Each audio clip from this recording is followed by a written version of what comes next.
우리에게 주시는 하나님 말씀은 이제 오늘부터 출애굽기를 하는데 출애굽기 1장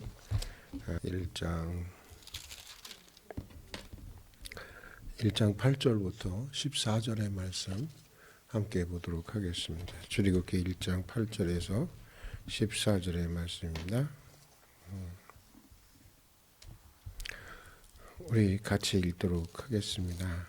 요셉을 알지 못하는 새 왕이 일어나 애굽을 다스리더니 그가 그 백성에게 이르되 이 백성 이스라엘은 자손이 우리보다 많고 강하도다. 자 우리가 그들에 대하여 지혜롭게 하자. 두렵건대 그들이 더 많게 되면 전쟁이 일어날 때에 우리 대적과 합하여 우리와 싸우고 이 땅에서 나갈까 하노라 하고 감독들을 그 위에 세우고 그들에게 무거운 짐을 지워 괴롭게 하여 그들에게 바로를 위하여 국고성 비돔과 라암셋을 건축하게 하니라.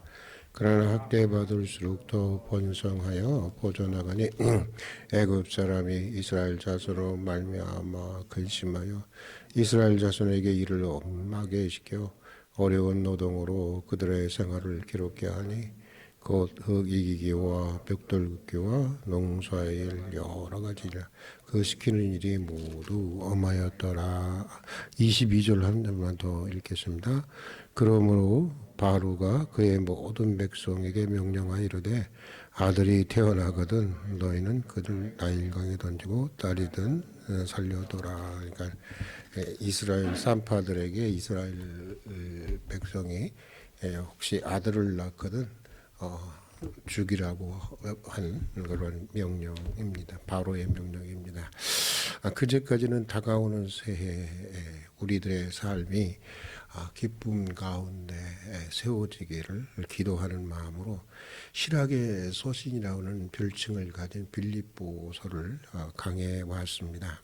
오늘부터는 떠나야 하는 한 해와 어쩔 수 없이 또 떠나야 하죠. 한 해와 또 새롭게 시작해야 할 또 다른 한 해를 생각하면서 출애굽기를 강해해 나가고자 합니다.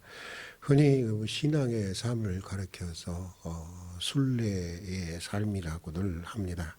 그런데 순례의 삶이라고 하는 것은 가만히 생각해 보니까 매일매일의 출애굽의 삶, 그것이 바로 순례의 삶이 아닐까 그런 생각이 듭니다. 순례자의 삶은 과거에 대한 기념비를 세우는 삶이 아니라 내가 여기까지 어떤 일을 했고 얼마만큼 큰 일을 했고 얼마만큼 수고했고 뭐 이런 기념비를 세우는 삶이 아니라 영원한 약속의 땅인 천성을 향하여 계속해서 나아가는 그냥 하나의 발걸음의 삶이어야 하기 때문입니다. 부족한 강의이지만 오늘부터 함께 출애굽의 신앙을 고민하면서 또 기도하면서 하나하나 배워나가는 그런 시간이 될 수 있기를 바랍니다. 성적이 매우 불량한 학생의 아버지가 학교에 불려오게 되었습니다. 그래서 담임선생님과 상담을 하고 있는데 이분이 또 역사를 가르치는 선생님이었습니다. 아버지는 이렇게 물었습니다. 그런데 선생님이 가르치고 있는 역사 과목에 대한 우리 아이의 성적은 어떻습니까? 그러자 선생님은 대답 대신에 학생의 부모에게 이렇게 물었다는 것입니다. 아버님은 학생 시절에 어떠셨습니까? 그러자 머리를 극적이면서 형편이 없었는데요. 그러자 선생님은 역사는 늘 반복하는 것입니다. 이렇게 얘기를 했다고 하는 것입니다. 그렇습니다. 여러분.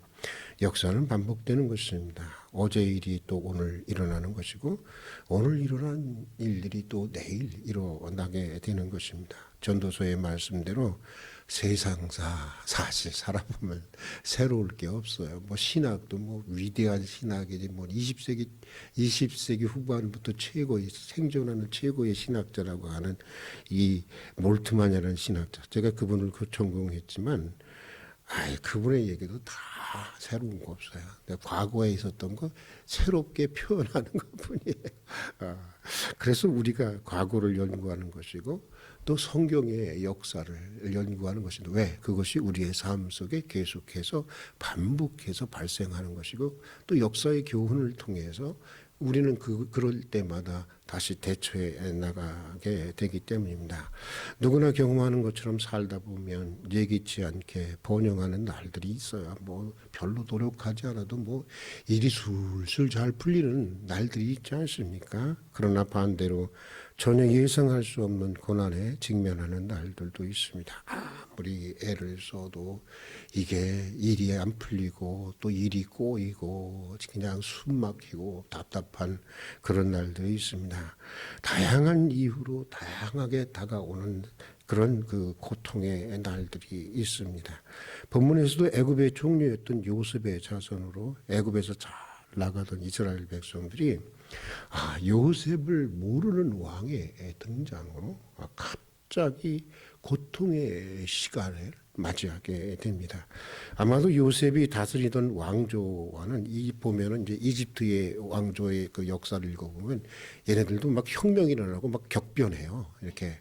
그러니까 이 요셉을 다스리는 왕조와는 적대적인 관계에 있었던 이제 새로운 왕조가 왕권을 잡고 등장하게 되었던 것 같은데, 요셉을 인정하지 않는 왕조의 등장으로 이스라엘 백성들은 하루아침에 어떻게 이렇게 될 수 있을까요? 하루아침에 노예로 전락을 합니다. 중노동에 시달리게 됩니다. 아들을 낳으면 다 죽여야 합니다. 그야말로 처절한 고통 속에서 근근히 그저 겨우겨우 목숨을 연명해 나가야 했던 것입니다. 그러나 여러분, 그 누가 알았겠어요. 이 고통의 시간이 얼마나 길었는지는 모르겠지만 굉장히 길었던 기간이었던 것 같습니다. 이 기나긴 고난의 시간이 약속의 땅을 향한, 출애굽을 향한 놀라운 축복의 여정의 시작이 되고 있었다고 하는 것을 말입니다. 당시에는 아무도 몰랐습니다. 그런데 나중에 돌아보니까 이 고통 속에서 진주와 같이 영롱한 하나님의 비전, 그들을 향한 하나님의 약속, 그들을 향한 하나님의 희망이 싹 트고 또 자라고 있었던 것입니다.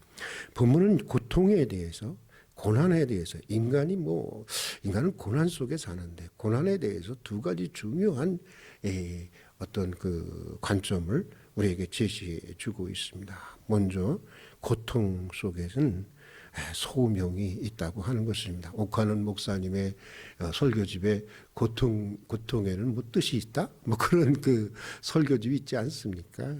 하나님의 고통 속에는 하나님의 특별한 부르심이 있다고 하는 것입니다.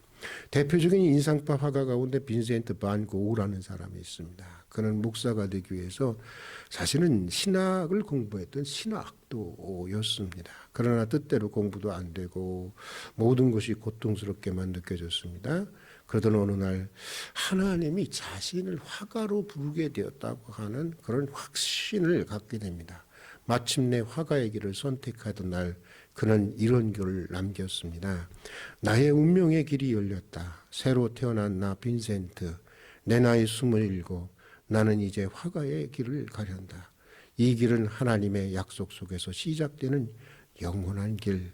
어떤 시련이 닥칠지라도 나는 이 길을 갈 것이고 그 속에서 나의 하나님과 만남을 이룰 것이다. 사실은 이 고흐는 굉장한 영성을 가지고 있는 사람이고 이 영성학 분야에서도 굉장히 특별하게 취급되고 있는 사람입니다. 그런 예술적 작업을 통해서 그의 궁극적인 목적은 하나님을 만나려고 하는 데 있었습니다. 만일 그에게 그런 고통의 시간이 없었더라고 한다면 오늘 우리가 아는 위대한 고흐도 존재할 수 없었을 것입니다. 신학계에 가보면 고난을 통해서 자기의 소명을 발견한 사람들이 참 많이 있습니다. 저도 그 중에 한 사람이지만 잘 나갈 때 신학계에 들어온 사람 별로 없어요. 그런 사람 별로 없습니다. 대부분 다 고통의 시간을 통해서 처절하게 몸부림을 치다가 하나님의 부르심을 받은 사람들이 대부분입니다. 잘 아는 후배는 아버지의 자살로 인해서, 제가 한번 말씀드린 적이 있었죠. 아버지의 자살로 인해서 신학의 길에 들어서게 되었다고 했습니다. 아버지가 평생 머슴으로 살면서 몇 마디의 그런 그 땅을 마련했습니다. 그런데 그런 아버지가 몸이 아파서 병원에 가봤더니 말기암이라고 하는 진단을 받게 되었습니다. 그러자 자녀들은 땅을 팔아서라도 아버지 수술하라고 합니다. 그러나 수술한다고 해서 낫는다는 보장도 없고 아버지는 그 땅을 절대로 팔 수가 없었어요. 제가 아버지라도 그랬을 것 같아요. 그 땅은 아버지의 인생의 전부였기 때문입니다. 아버지의 자존심이었기 때문이었습니다. 그래서 아버지는 결국 뭐 시골에서 가끔 그러신 분들 있잖아요. 농약을 마시고 스스로 죽음을 선택을 합니다. 가족들에게는 말할 수 없는 고통의 시간이었습니다. 그러나 그 고통의 시간을 지켜본 이 친구는 이게 인생인가? 너무나 허무한 생각이 들었다는 거예요. 그렇잖아요. 목숨을 살다가 평생 많은 몇 마디의 땅, 그것을 지키기 위해서 돌아가신 아버지, 스스로의 죽음을 선택한 아버지. 너무 허무한 생각이 들었다는 것입니다. 그 친구의 간증을 종합해 보니까 이렇더라고요. 하나님이 계시다는 다면 이럴 수 있나라는 생각도 들었다는 거예요. 그런데 나중에는 어떤 생각이 드냐면 그런 생각보다는 이런 인생들에게 하나님마저 계시지 않는다면 우리 같은 인생은 어디에서 희망을 찾아야 하는가? 라는 생각이 들었다는 것입니다. 그래서 교회를 찾게 되었고 그러다가 신학생으로 부르심을 받게 되었다고 하는 것입니다. 우리 시대의 대표적인 기독교 작가인 C.S. 루이스는 이 고통의 문제라고 하는 그의 책에서 이런 말을 하고 있습니다. 사람에 따라 고통이 다가오기 전에는 하나님께 귀를 기울이지 않는 습성들이 남아있다. 그러므로 고통이라는 것은 귀머거리가 알아들을 수 있도록 하는 하나님의 확성기이다. 저는 매우 적절한 표현이라고 생각합니다. 고통은 잘 알아듣지 못하는 사람들에게 하나님이 메가폰을 들고 하시는 그러한 확성기라고 하는 것인데 저는 지금 우리가 겪고 있는 코로나 이것도 저는 하나님의 확성기라고 그런 생각이 듭니다. 그렇습니다, 여러분. 루이스의 말대로 사람이 잘 나갈 때는 하나님께 귀를 기울이지 않는 것입니다. 사람이라는 것이 그런 것입니다. 그러기에 하나님은 종종 꼭 필요하실 때는 고통이라는 고난이라고 하는 확성기를 통해서 말씀하시는 것입니다. 고통을 통해서 부르시고 고통을 통해서 하나님의 놀라운 비전을 보여주시는 것입니다. 그러므로 고통의 날에는 어떻게 되겠어요? 고난의 날에는 우리는 더욱더 고통을 통해서 부르시는 하나님의 뜻은 무엇일까? 나를 향한 하나님의 부르심은 무엇일까? 여러분 거기에 영적인 촉수를 맞추고 우리가 하나님의 뜻을 찾아야 하는 것입니다. 자, 그러면 본문에 나오는 이스라엘 백성들의 고통에는 어떤 부르심이 있었을까? 여러분 어떤 부르심이죠? 한번 따라서 합시다. 출애굽. 같이 계속 한마디로 얘기하면 출애굽이라고 하는 부르심이 있었던 것입니다. 만약 그들이 애굽에서 계속해서 부귀영화를 누렸고 그들이 누렸다면 그들은 애굽을 떠날 생각을 했을까요? 안 했을까요? 그런 생각 잘 하지 못했을 것입니다. 그들의 조상들에게 약속했던 그 약속의 땅으로 인도하시고자 하시는 하나님의 비전에 대해서 그들이 잘 나갔다면 애굽에서 계속 잘 나갔다면 승승장구했다면 그들은 결코 아마 그런 비전을 바라보지 못했을 것입니다. 여기가 조사오니 하고 그냥 눌러앉아서 애굽 사람처럼 애굽 사람보다도 더 애굽 사람처럼 살았을 것입니다. 그런데 고통이 다가오자 애굽이 머물 곳이 아니라는 것을 알게 됩니다. 이게 중요해요. 머물 곳이 아니라는 것을 우리 이 세상은 우리가 계속 머물 곳이 아니잖아요. 예? 머물 곳이 아니라는 것을 알게 됩니다. 그리고 그 고통이 깊어가면서 선조들에게 주셨던 약속의 땅을 향한 하나님의 부르심을 그들은 다시 생각하게 되는 것입니다. 다시 찾게 되는 것입니다. 여러분 혹시 지금 고통 가운데 있습니까? 그렇다면 혹시 마땅히 떠나야 할 애굽과 같은 자리에 안주하고 있는 것은 아닌지, 여전히 세상적인 기준을 가지고 세상적인 것들을 의지하면서 살아가고 있지는 않는지, 하나님의 사람들은 애굽이라는 여러분 세속에 머물러서는 안 되는 것입니다. 영원한 약속의 땅인 천성을 바라보고 나아가야 하는 것입니다. 여기는 결코 우리가 영원히 살 수 있는 땅이 아닌 것입니다. 하늘의 기준을 가지고 살아가야 하는 것입니다. 현세적인 것보다는 미래적이고, 물론 현세적인 것 매우 중요합니다. 우리들의 현실의 삶이 우리의 미래를 결정하기 때문입니다. 그러나 그럼에도 불구하고 우리는 현재적인 것보다 미래적이고 영원한 것을 바라보며 살아가야 하는 것입니다. 하나님은 고난을 통해서 우리로 더 나은 약속의 땅을 바라보며 살아가는 하나님의 사람들로 세워가는 것입니다. 시편에 보면 이런 말씀이 있습니다. 고난을 당하기 전에는 내가 그릇 행하였더니 이제는 주의 말씀을 지키나이다. 고난당하는 것이 내게 유익이라 이로 인하여 내가 주의 율례를 배우게 되었나이다. 하나님은 고난을 통해서 떠나야 할 자리를 떠나고 더 나은 약속의 미래를 향해서 하나님이 우리에게 주시고자 하는 궁극적인 약속의 그 미래를 향해서 나아가게 하는 것입니다. 고통 속에는 이런 부르심이 있고 이런 약속이 있고 이런 희망이 있고 이런 하나님의 비전이 있는 것입니다. 자, 또 여러분, 본문이 제시하는 고통의 시간에 우리가 가져야 하는 또 하나의 태도가 있습니다. 그것은 바로 기도입니다. 고통의 시간이 다가올 때 우리는 기도하라는, 그냥 무조건 그렇게 생각하면 돼요. 고통의 시간이 다가올 때는요, 아주 기도하라는 것으로 그냥 딱 생각하면 돼요. 그냥 기도가 아니에요. 여러분, 고통 때 하나님, 이렇게 우리 식탁에서 밥 먹듯이 그렇게 기도하는 거 봤습니까? 울부짖어 기도해야 하는 것입니다. 그냥 대충 기도하는 게 아니에요. 울부짖어 기도해야 하는 것입니다. 출애굽기 3장에 보면 이스라엘 백성들은 그 고통 속에서 부르짖었다고 말하고 있습니다. 고통을 견디기만 한 게 아니에요. 고통을 염려하고 비관만 하고 있었던 것이 아닙니다. 그들은 고통의 때에 소망에 하나님께 부르짖었습니다. 그리고 그 기도를 통해서 그들은 그 고통 속에서 약속의 땅을 향한 놀라운 하나님의 비전과 부르심을 발견하게 됩니다. 기도를 통해서 출애굽을 결단하게 되었고요. 여러분, 이거 애굽을 떠난다는 것, 이 결단하기가 어려운, 굉장히 힘든 일이었죠. 사생 결단을 한 거죠. 기도를 통해서 모세라고 하는 구약 시대를 통틀어 가장 위대한 인도자를 만나게 됩니다. 부르짖을 때 고통의 현실로부터 이제 약속의 미래를 향한 새로운 출발을 시작하게 되었다는 것입니다. 예레미야 33장 3절에 보면 이 시위대 뜰에 갇혀서 고통 중에 있는 예레미야에게 이런 하나님의 말씀이 임합니다. 제가 참 고통 중에 제게 많은 희망이 되었던 말씀입니다. 우리 한번 따라서 한번 해봅시다. 너는 내게 부르짖으라. 내가 내게 응답하겠고 내가 알지 못하는 크고 비밀한 일을 내게 보이리라. 여러분 믿습니까? 다시 한번 우리 한번 같이 읽읍시다. 너는 내게 부르짖으라. 내가 내게 응답하겠고 내가 알지 못하는 크고 비밀한 일을 내게 보이리라.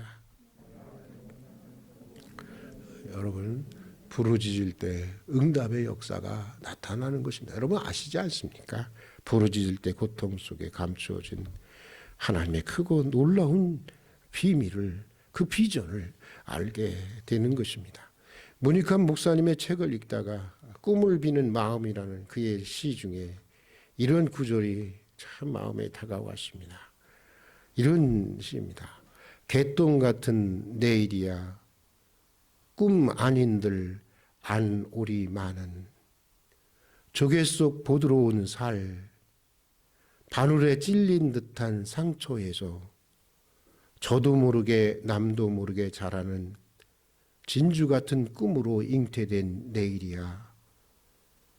꿈 아니곤 오는 법이 없다네. 참 좋죠. 문익환 이분이 사실은 윤동주랑 같은 동문이었다. 참 시를 서로 교환하고. 다시 한번 읽어볼게요.